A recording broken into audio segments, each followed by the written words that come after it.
मन हल्का कैसे रखें, पूछा है हाउ टू लेट गो।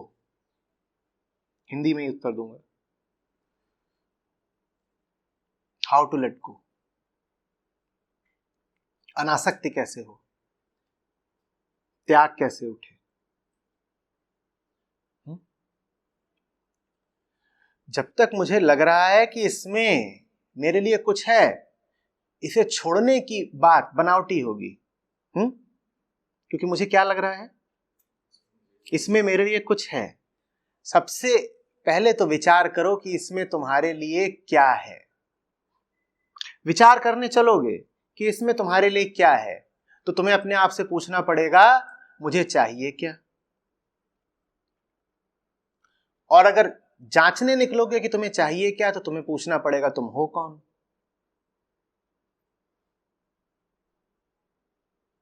और जब पूछोगे कि मैं हूं कौन, तो इतने परेशान हो जाओगे कि ये गिर जाएगा अपने आप। कोई उत्तर तो मिलने से रहा, और उत्तर मिलेगा भी तो बड़ा उबड़ खाबड़ उत्तर होगा।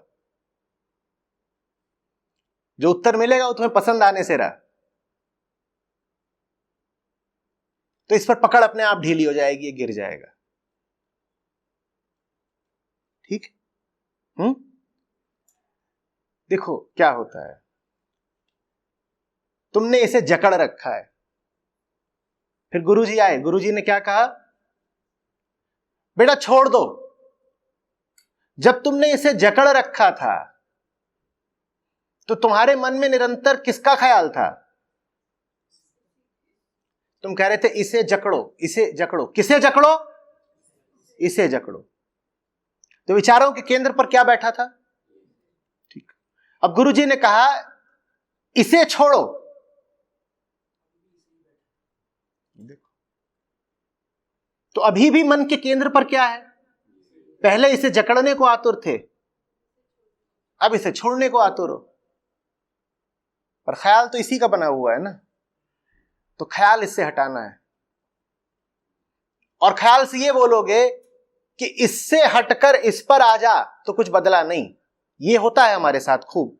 अभी ख्याल इस पर अवलंबित है और तुमने कहा ये बहुत परेशान कर रहा है, तो तुम कहते हो चलो यार कुछ और करते हैं, चेंज द टॉपिक, कुछ और सोचते हैं। तुम ये थोड़ी कहते हो लेट्स ड्रॉप टॉपिक्स, तुम कहते हो चेंज द टॉपिक। और चेंज द टॉपिक का मतलब होता है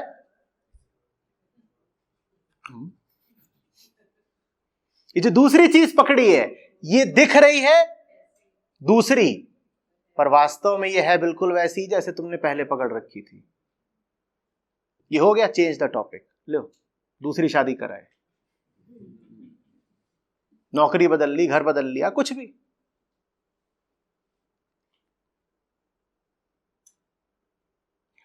तो इससे ये हम नहीं कहेंगे कि हम तुझे छोड़ना चाहते हैं, इससे हम कहेंगे कि भाई अब पकड़ तो लिया ही है, जरा पता तो कर लें ये पकड़ने का माजरा क्या है, ये पूरा किस्सा क्या है, जरा पकड़ तो लें, जरा समझ तो लें। तो अब इसको ऐसे पकड़ा हुआ है, तो अब मैं पूछूंगा इसे पकड़ने वाला हाथ क्या चीज है। ठीक, ये हाथ क्या चीज है जो इसे पकड़े हुए है। फिर मैं पूछूंगा कि ये हाथ तो ऐसा भी हो सकता था, किसने इस हाथ को सिखाया कि यूं भींचो। तो इसकी बात करते करते मैं यहां तक पहुंचा। इसकी इस पकड़ को, ग्रिप को अगर मुझे समझना है तो मुझे कहां पहुंचना पड़ेगा। यहां कुछ नहीं है, बस इशारा कर रहा हूं मन तक। मन यहां नहीं बैठा, पर फिर भी मुझे कहां पहुंचना पड़ेगा इसको समझने के लिए, मन तक। और मन तक पहुंचोगे तो पाओगे कि एक दूसरी जगह है जिसके करीब आ गए, वो ये जगह है।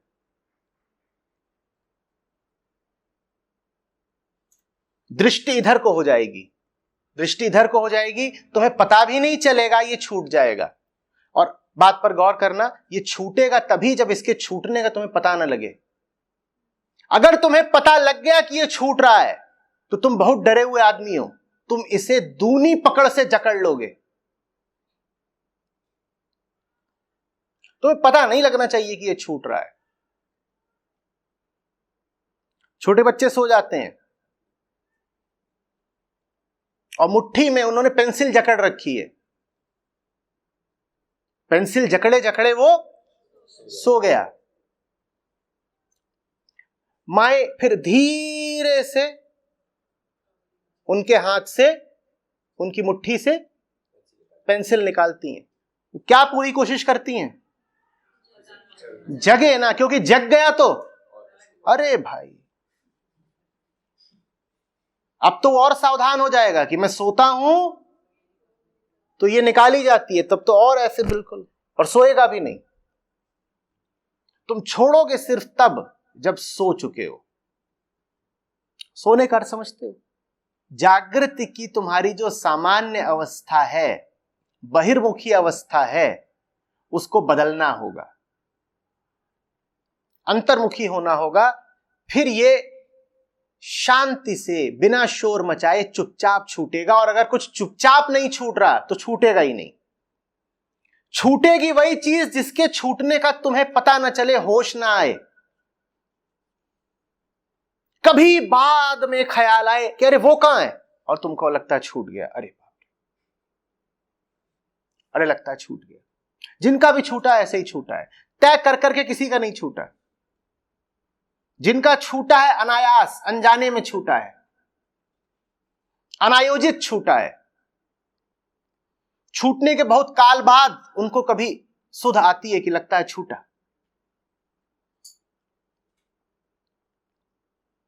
और ऐसा बहुत देखने में आता है। तुम्हारे भीतर जरा गहराई आने लग जाए, तुम लोगों के जन्मदिन भूलने लग जाओगे, छूटेंगे। और जन्मदिन बीतने के 20 दिन बाद तुमको याद आएगा, अरे बीत गया, याद ही नहीं आया। ऐसे छूटता है। ऐसे थोड़ी छूटता है कि आज जिसका जन्मदिन है, तुमको सुबह से याद है कि आज उसका जन्मदिन है, और तुम बिल्कुल होंठ सिले और मुट्ठी भींचे बैठे हो कि बधाई नहीं देनी है। ऐसे थोड़ी छूटता है। छूटता तब है जब तुम्हें जन्मदिन याद ही ना आए, तब छूटा, छूट गया। और जन्मदिन तब नहीं याद आएगा जब तुम्हारी याद पर जो अधिकारी है उसका कब्जा हो जाए। जब तुम्हारे चित्त पर सत्य का कब्जा हो जाए, तब चित्त में बेहूदी यादें आती ही नहीं। फिर तुम खोए रहते हो। कहते हैं ना बुल्ले शाह, अब हम गुम हुए, गुम हुए। जब गुम हो जाओगे तब कुछ छूटेगा, उससे पहले नहीं।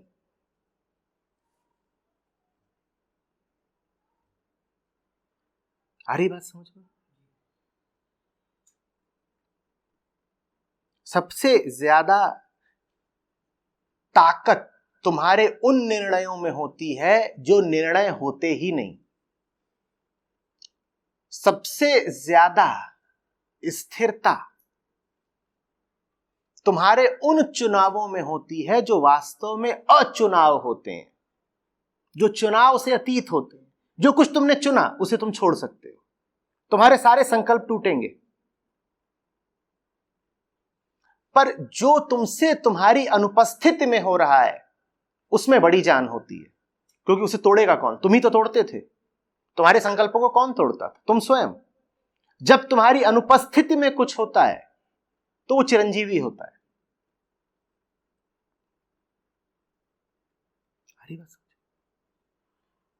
जिन्हें यादें सताती हो वो तो खास तौर पे यही पूछते हैं, how to let go, how to drop the past. अतीत को छोड़ूं कैसे, आगे बढ़ूं कैसे? और अगर तुम जरा भी स्वयं के प्रति जागरूक हो तो तुम्हें अच्छे से पता होगा कि किसी को याद रखने का सर्वश्रेष्ठ तरीका होता है उसे भुलाने की कोशिश करना। जिसे याद रखना हो कोशिश करो उसे भुलाने की, और याद गहराती जाएगी, गहराती जाएगी।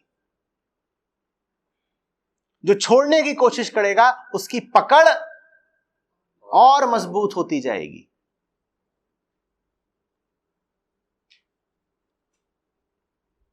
जिन्हें हम भूलना चाहें वो अक्सर याद आते हैं। भूलना काहे चाहते हो?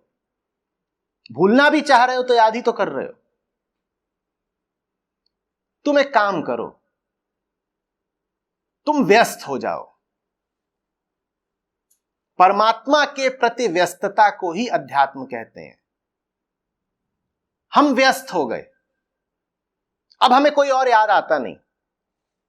और जनाब, हमने कोई निर्णय नहीं लिया था भूलने का, हम तो बस व्यस्त हो गए, और इतना व्यस्त हो गए कि हमें अब और कुछ याद आता नहीं।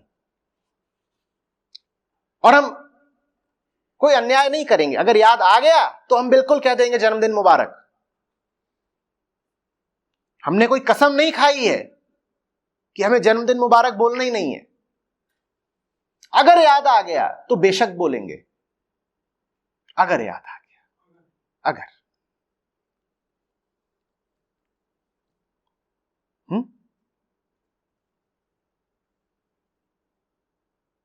ठीक है, व्यस्त हो जाओ, व्यस्तता बहुत जरूरी है।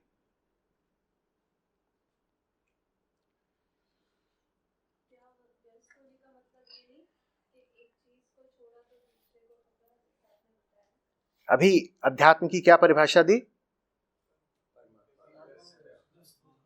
आप कहां व्यस्त थी जब परिभाषा दी?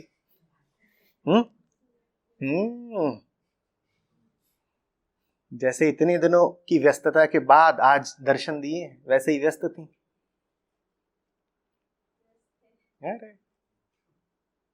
भाई, बर्थडे पार्टी में देर से पहुंचोगे तो गाली खाओगे। तुम देर से भी मत पहुंचो।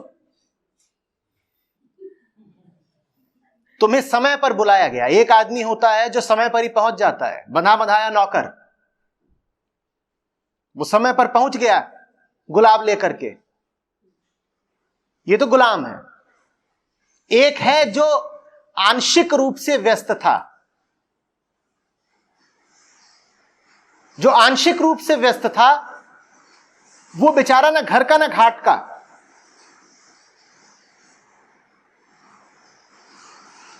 वो पहुंच जाएगा।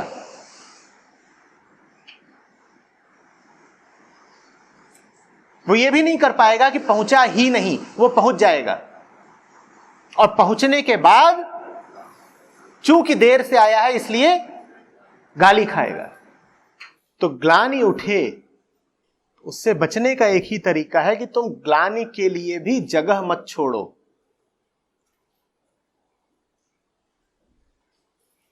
ग्लानि भी समय मांगती है ना। शर्मसार होने के लिए भी तो अवकाश चाहिए।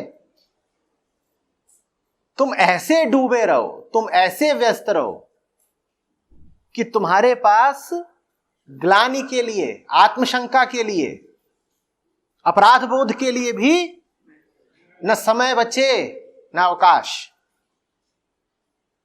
कोई है जो तुम में अपराध बोध उठाना चाहता है कि तुमने बड़ा गलत काम किया, तुमने बड़ा गलत काम किया, और तुम कह रहे हो अरे कुछ अभी बचा है करने को, जरा वो करके आए फिर तुम्हारी बात सुन लेंगे। फिर हमें जितनी गाली देनी हो दे लेना, अभी हम व्यस्त हैं। और जिनके पास वो व्यस्तता नहीं है उनके पास नर्क है। नर्क वो मन है जो परमात्मा के प्रति व्यस्त नहीं, वहां बहुत खाली जगह है।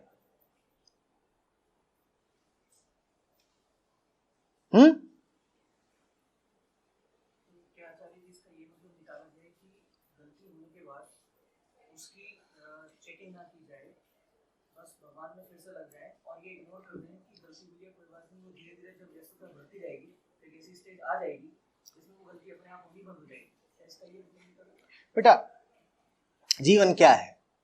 तुम कौन हो? जो अधूरा पैदा हुआ है, जो अधूरापन जन्म लेता है, उसको पूरेपन की तरफ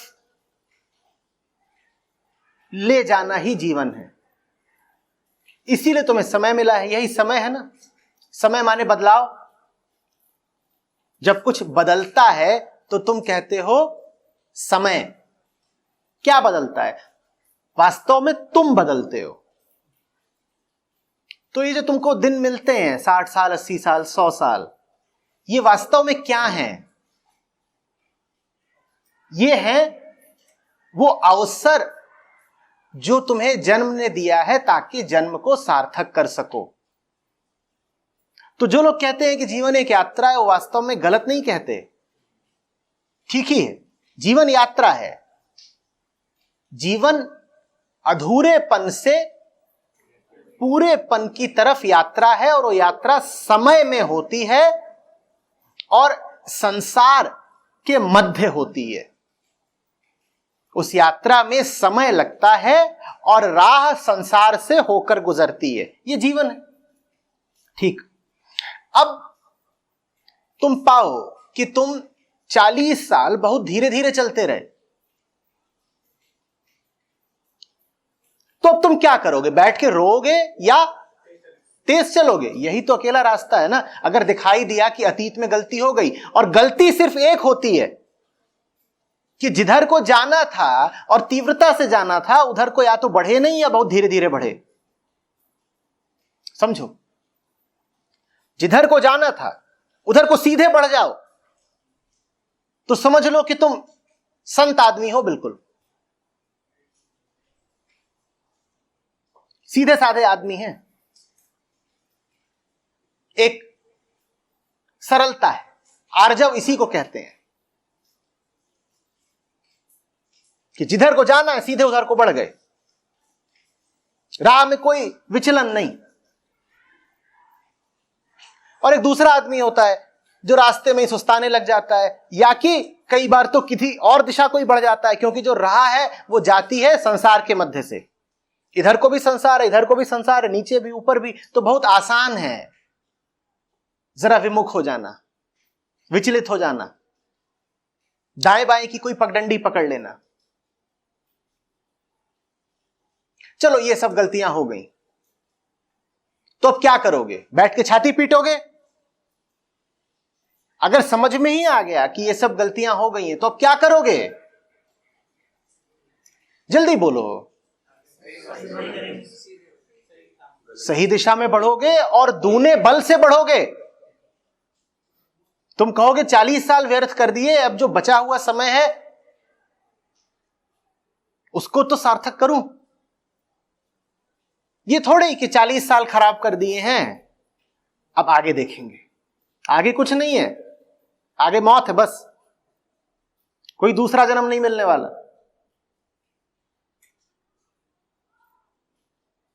तुम्हारे पास तो यही एक मौका है, इसको भुना लो। और अगर पाओ कि अभी तक गलती हुई है, तो उन गलतियों को ही और गलती करने का बहाना मत बना लो। ये बड़ी से बड़ी चाल है अपने ही खिलाफ।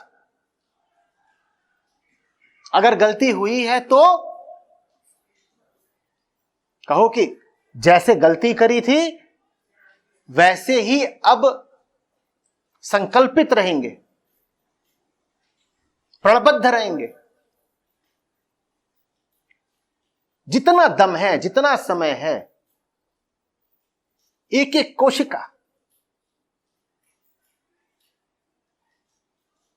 एक एक अणु की आखिरी ऊर्जा तक बढ़ेंगे और सही बढ़ेंगे।